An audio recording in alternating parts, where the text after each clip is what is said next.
بسم الله الرحمن الرحيم. Is these kinds of contradictions, and I can show you many.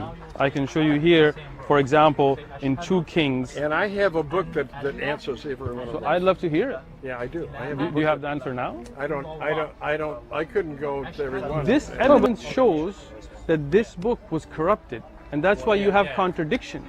And you don't have an answer for those contradictions. When you have that answer, I'd love to see it, and then we'll talk more. How's Okay, that? okay. That's Bismillah, very good. alhamdulillah, salatu wassalamu ala rasulillah. So we had a discussion here at Balboa Park last week with a Christian preacher, scholar named Bob. And we pointed out some of the inconsistencies in the Bible, and he promised to send a response, and he actually did. You know, he mailed us in the regular snail mail a book, even though it's not the same book he promised, but it's okay. I've read through it as well. But that didn't really respond to the inaccuracies that we pointed. It was just kind of about the belief of Christianity.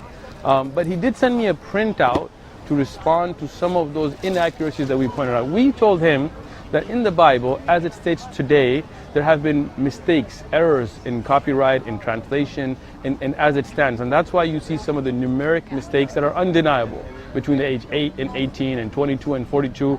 You can watch the actual debate with Bob.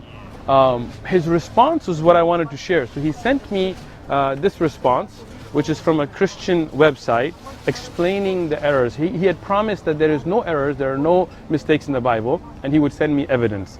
The evidence is, the problem is the record in 2 Kings 24:8 states that Jehoiachin was 18 years old when he became king. However, in 2 Chronicles 36:9, we find the claim that Jehoiachin was 8 when he became king. Which one is correct? And that's what we pointed out to him.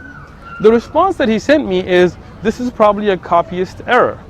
So this is interesting, because that's exactly what we said. This is not a refutation, it's a confirmation of what we were saying.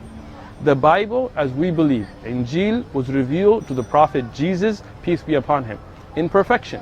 But as people started to corrupt it, you got these types of errors in copying and translating with St. Paul and Pope Damasus and the Council of Nicaea and King James and others after that. And that's what we said. And he had promised us that there would be no contradiction in the Bible, and now his own response shows that there are these types of errors in the Bible.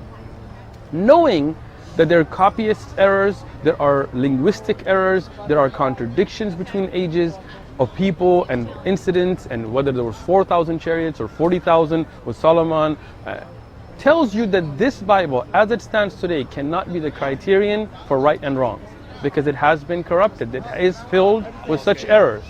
The Quran, as we have challenged anybody to read and find us a single contradiction, a single mistake, you will not find it. The Quran today is the criterion for right and wrong.